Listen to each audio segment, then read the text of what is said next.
Kia ora koutou. Thanks very much for the invitation to present this to you today. I guess we're all grappling with just rapid reorganization of everything today, but yeah, we'll see how we go. But anyway, I've put together a few slides. Hopefully everyone can see that.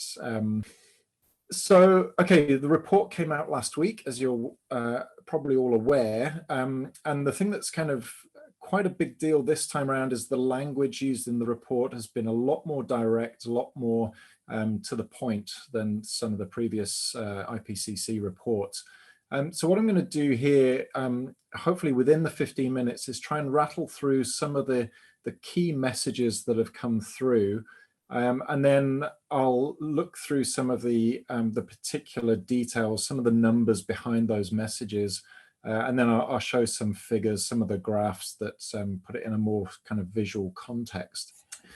One of the big statements here: recent changes in the climate are widespread, rapid, and intensifying, and unprecedented in thousands of years. This is something I'll come on to with some of the statements in a moment, but yeah, basically making the observation, we can see things happening. We know that it's human activity. We know that it's human caused. Some pretty strong language this time round. The words unequivocal have been used. It is now beyond doubt that it's us that's changing the climate and leading to many of the extreme events that we've seen around the world, certainly in recent months and recent years. It's affecting everywhere. There's nowhere on Earth, basically, that is unaffected by climate change. And this is going to get worse with every degree of warming. Some of the changes are irreversible. Some could be slowed or stopped, but some of the changes that we're putting in place now are basically locked in, and I'll come on to that in a moment. Now, this is one of the really scary messages that's come out this time around.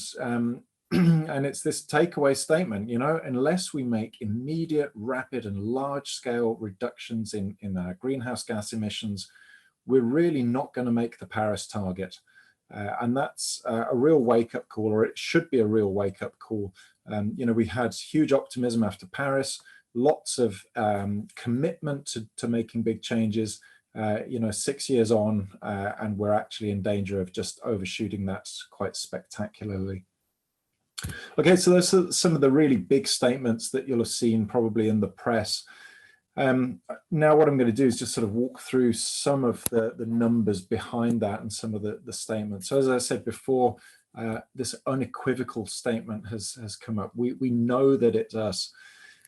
Because of advances in the way that we're able to analyze the geological records, proxy archives that tell us about environmental changes in the past, in AR6 we're in a much better position to be able to say that these changes are unprecedented for thousands of years. So we're not just talking about things that are anomalous within you know, the historical period or within the last few centuries. Things are really completely different to how they've been for thousands and thousands of years. And a lot of these statements are at least 2,000 years or at least 3,000 years. And that's basically reflecting the fact that we can't go back a whole lot further with high resolution data. So it's not saying that it's just changed in those few thousand years, just saying that that's the period that we can be most confident about. This one I find really alarming. Each of the last 4 decades has been successively warmer than any decade that preceded it before or since 1850. So it's not just a case of things are changing, but they're accelerating. The rate of change is accelerating and has been just in the last sort of 4 or 5 decades, which is pretty alarming. We're about 1.1 degrees above that early industrial baseline period of 1850 to 1900. But that masks this spatial sort of disparity. So we're about 1.6 degrees warmer over the land areas and a little less, about 0.9 of a degree over the oceans. So when people talk about these global averages, we need to remember those spatial distinctions. Things will be different whether you're looking at one part of the land, one part of the ocean. Of course, in the Arctic, we know things are much warmer than that average as well. CO2 is now higher than at least any time in the last 2 million years. This is pretty scary. You know, when we look at the records that we have, the geological records, we know that the last time we had 400 parts per million CO2 in the atmosphere, we had a climate that was very, very different. We were looking at a Pliocene world where sea level could have been 20 meters above what it is today. Average temperatures were at least 2 or 3 degrees warmer with huge polar amplification. So these are really, really significant challenges that we're going to have to face if that kind of plays out. Sea level rising, obviously it's been rising this century. It's rising faster now than over the last at least 3,000 years, and particularly in the last few decades. So this is driven by that warming. It's driven by the melting of glaciers and ice sheets. And the rate of that retreat, the rate of ice loss, has increased by a factor of 4 just in the last few decades. So again, a real wake-up call there. This one's kind of alarming. Basically, as we put more and more CO2 into the atmosphere, the ocean and land can basically absorb less and less of it. You know, you get to the sort of saturation point. So what this means is that more of that CO2 basically stays in the atmosphere. We're losing that buffering capacity. We've relied on the ocean over recent decades to soak up a lot of the CO2. It will do that less under high emissions scenarios as time goes on.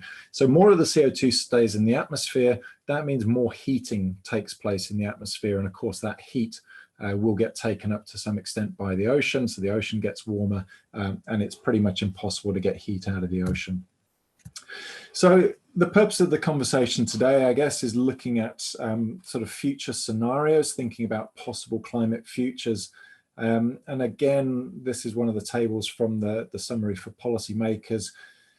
Yeah, it's kind of scary. Temperature will continue to increase until at least mid-century under all emission scenarios considered. So even SSP 1.9 is a very stringent mitigation, and that still gives us a best estimate midterm of 1.6 degrees. And that, of course, is the global mean surface temperature. So of course the land will be warmer than that and the ocean will be a bit cooler. So that's a sort of peak and decline scenario. It drops slightly by the end of the century. That sort of keeps us within that Paris target. SSP 2.6 meets the sort of upper of the two Paris targets, you know, the 2 degrees versus the 1.5 degrees. But pretty much everything else kind of blows us out the water, unfortunately, and leads to much more warming. And we certainly don't want to be on the worst case of those scenarios, the 8.5 scenario that takes us well over 4 degrees by the end of the century. So that's what this looks like graphically. You can see the shading there, which kind of reflects the range of models and some of the uncertainties around those numbers. But basically, unless we're on those lower two curves, the 1.9 or 2.6 scenarios, we're not going to stay below 2 degrees. And more to the point, it's only those scenarios where we're stabilizing temperatures. All the others, we're seeing temperatures that continue to increase. So problems getting worse. What does that mean? Well, obviously, we talk a lot about the means and average conditions, but really it's those extremes that are most keenly felt. And we've seen that obviously recently with the Northwest USA heat wave. We've seen it with the heat wave in Sicily very recently, you know, nearly 50 degrees in Sicily. This is kind of crazy stuff. Every degree of warming matters. So if we look at these future global warming levels, 1.5 to 4 degrees, we can look at how the frequency of these once in a decade, once in 50-year type events changes. We can look at the intensity and how that will change. And the real take home here is that if we follow that unmitigated emissions route, the RCP or SSP 8.5 route, then we're going to end up with at least 4 degrees of warming. That's going to mean that the once in a decade heat wave is going to be happening every year. That's just basically going to become normal. it's going to be 5 degrees warmer. It's going to be you know, a lot more frequent on those 50-year events, almost once every year for those 50-year events. So this is going to be something that is going to be a huge challenge economically, socially, adjusting to conditions that are quite unlike anything we've ever experienced. So really staying within that 1.5 to 2 degree window is the best we can hope for. But we have to acknowledge that even staying in that window will still give us an increase in frequency and intensity of these extreme events. And of course, in the report, you'll see that there are infographics like this, not just for the heat extremes, but also droughts, floods, and so on. So this is just sort of one example of that. Thinking about sea level rise, this is something that we work a lot on in the Antarctic Research Centre, Victoria, with our collaborators, of course, at NIWA and GNS Science. We're kind of interested in what the sea levels are likely to do under these scenarios, and the bottom line is that sea level is going to increase under every scenario. Now, it could be, we're more or less committed to, you know, 0.5 meter sea level rise by the end of the century. It could be as much as 1 meter. But there's a dotted line here which talks about a low likelihood, high impact storyline. So this is something that's new in AR6, is the consideration of narratives around different storylines, you know, the contemplation of the what ifs. You know, if this, then what happens? You know, if the worst case scenario for emissions is combined with the worst case scenario for ice sheet instability, positive feedbacks, then what does that mean? And the stark reality is that there is a possibility that we end up well over 1 meter of sea level rise by the end of the century, maybe heading as much as 2 meters. So the impact of that kind of level of sea level rise will be felt in the next you know, next few years, certainly in the next few decades. So from a planning point of view, it means you've got to think about moving things inland, if that's the preferred response, several decades before maybe what you would under some of the more confident scenarios, if you like. But we have to consider those low likelihood scenarios. So yeah, some of the talking points around that: virtually certain global mean sea level will continue to rise. Again, coming on to these extreme events, this is another scary statistics. Basically, by the end of the century, those extreme sea level events that we, you know, were happening once per century could be happening at least every year for more than half the world. So, you know, if that's true of New Zealand, then maybe half of, you know, the New Zealand coast is going to be experiencing that level of flooding and marine incursion. That's going to be, again, a difficult thing to plan for. Yep, flooding in low-lying areas, coastal erosion, that's going to be a big problem for planning, for insurance companies, for people having confidence in where they live and where they build. And yeah, looking to the future, sea level is committed to rise for centuries to millennia, and that's because of this oceanic warming that I mentioned. Once we've got the heat in the ocean, it's pretty much impossible to get it out. The only way to get the heat out of the ocean when the atmosphere is still warm is to use that heat to melt ice, and of course that's not what we want to do, because that means that the sea level goes up. So that's pretty much bad news all round. And this is sort of one of the, I think this is my last slide.